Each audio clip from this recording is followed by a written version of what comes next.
Hey guys, today I'll teach you how to find and use CapCut templates on CapCut. This takes about 3 steps, so please watch the whole video. The first solution I have for you is opening TikTok and finding your templates there. Once you're in the app, you will see videos from the For You page.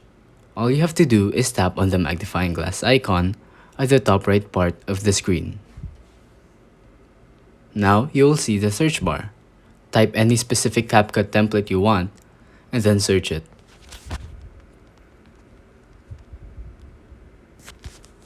Once you find the video that you'd want to use the template of, tap on CapCut at the bottom of the screen.